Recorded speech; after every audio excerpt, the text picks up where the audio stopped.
ગાંધીજીના બે પુત્ર બેહાડ્યું છે જો સામે. ગાંધીજી આંકોર જોઈને બેહી નથી કેમ કે આ જોવા જેવું શું છે. ઈ અવળું ફરી ગયા એ કે આમાં તમારે સામે મારે જોવું જ નથી કે જોઈ લો કઈ બાજુ મોઢું છે. નકર નજર ગાંધીજીના રાષ્ટ્રપિતા છે એની નજર છોકરા ઉપર વહી જાય કે શું કરે છે મારા બેટા રોજ બેહી. એને બદલે ઈ કે મૂકો ભાઈ મારે આમાં કઈ જોવું નથી કે આમ ફરી ગયા. આ હાલત અહીંયા છે જોઈ લીધી નજરે. હવે કહેજો બધા ગામમાં જઈને લોકોને ગાંધીજી જેવા ગાંધીજી મોઢું ફેરવી લીધું છે. હવે આપણે ક્યાં એની વાહે લબડવાની જરૂર છે. મોટામાં બધા સચિવ બે તમામ પ્રકારના સચિવો હોય. એક આખું આમ રેલગાડી ભરાય એટલા સચિવો હોય.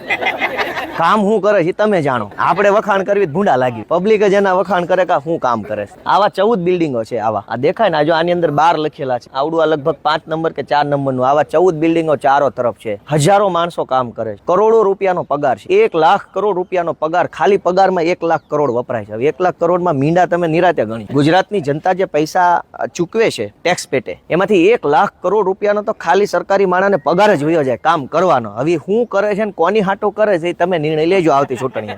આવડી મોટી બિલ્ડિંગો, એસી, ગાડીઓ, ફૂલ સુવિધામાં તમને એમ લાગે કે આ વિદેશ જ છે. આ તમે જોવો છે ક્યાંય ધૂળે નહીં જોવા મળે, માખીઓ જોવા નહીં મળે, ગંદકી નહીં હોય, ટ્રાફિક નહીં હોય. ફૂલ ફેસિલિટીમાં જીવવાનું તમારા પ્રતાપે છે અને એટલે જ હેઠે ઉતરવા તૈયાર ખંભે બેહી ગયા છે. એટલે તમે આ બધું જોવો તો તમને ખબર પડે કે મત નકરા લઈ જાય ભાઈ આ શું કરે તો કે મજા કામ કરતા હોય તો હેઠે નું આવું થઈ ગયું હોય કેમ અહીંયા જ આવું છે.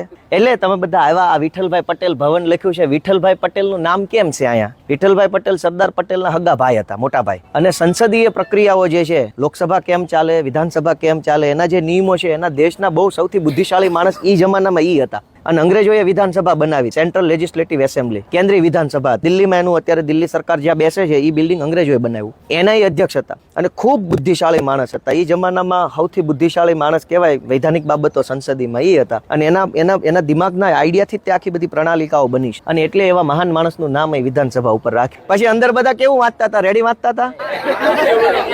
ભાષણ તો ક્યાંક હતું, વક્તવ્ય હતું જ નહીં, વાંચતા હતા. એટલે મેં તમને પૂછ્યું કે વાંચતા હતા બરાબર? સરકાર કરોડો અબજો રૂપિયા ફાળવે છે. 4 લાખ કરોડનું બજેટ આવ્યું. એવડી મોટી મોટી વાતો અહીંયા બેહીન થાય છે. એના કરતા 10% કામ હેઠે નથી થતું. તમે વાતો 20 કિલોની કરો તો 500 ગ્રામ તો કામ કરો. અમે એટલું જ કહીએ છીએ વિપક્ષ તરીકે 500 ગ્રામ કામ કરીને દો. 20 કિલોની ભલે વાત કરી પણ નહીં. ગયા વર્ષે 20 કિલોની કરી હોય આ વખતે 40 કિલોની વાતો. કામ તો ગયા વર્ષે એવું ને આ વર્ષે એવું. તમને જાણીને નવાઈ લાગશે કે સરકારનું બજેટ હમણાં આવ્યું એમાં શહેરોનો વિકાસ કરવા માટે 33,000 કરોડ રૂપિયા ફાળવા. ગામડાનો વિકાસ કરવા માટે કેટલા ફાળવા? 14,000 કરોડ.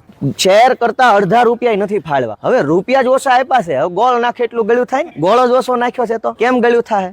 આ સરકાર એમ ધારે છે ગામડાનો વિકાસ ન થાવ જો ગામડું ભાંગીને બરબાદ થઈ જાય તો બધા વિસ્તરા પોટલા લઈને અમદાવાદ, રાજકોટ, સુરત આવવા માંડે. હાંકડી ખોલ્યુમાં રહે તો સરકારના લાચાર બને. અત્યારે તમે તમારા મરજીના માલિક છો કેમ કે 10, 15, 20 વીઘાના તમે ખાતેદાર છો. એટલે તમે આમ તમારું બિંદાસ છે કે ભાઈ આપણે કોઈના ઓશિયાળા નથી, અમારું ખેતર છે, મહેનત કરીને ખાવું છે, કોઈની ઓશિયાળી કરવી નથી. તમને ઓશિયાળા બનાવવા હાટું થઈ ખેતીનો વિકાસ ન થાય, ગામડાનો વિકાસ ન થાય એટલે અહીંથી પૈસા જ ઓછા ફાળવા. 50% કરતા ઓછા છે, અડધો અડધ નથી. ગુજરાતમાં ગામડા જાજા કે શહેરો જાજા તો પૈસા જાજા ક્યાં ફાળવવા જોઈએ? હવે પૈસા ફાળવ્યા જ નથી એટલે ગામડામાં રોડ નહીં બને, દવાખાનામાં ડોક્ટર નહીં આવે, શાળામાં શિક્ષક નહીં આવે, બસ નહીં આવે, નાળા નહીં થાય, પૂર સંરક્ષણ દિવાલો નહીં થાય, ખેતરના કેળા નહીં, કેમ કે પૈસા જ ન થાય. તમે કહો ધારાસભ્યોને જે તે વિસ્તારના લોકો ભાજપનો હશે કોઈ વતાવશે ને મૂકો ને એનું ક્યાં મોઢું વતાવું. કોઈ મારી જેવો વિપક્ષ નો હશે 4 ફોન કરશો લાગણીથી તમને એમ લાગે કઈ એકાય એવો જવાન છે. 14,000 કરોડ રૂપિયામાંથી તે અડધ રૂપિયા પગારમાં વયા જાય, સરકારી પગારમાં, અને બાકીના જાહેરાતમાં. કાંઈક વધે તો તમારું ન વધે, જય ભોળાનાથ. આ પરિસ્થિતિ ગુજરાતની તમે નજરે જોઈ શકો. સાંભળો ઘડીક,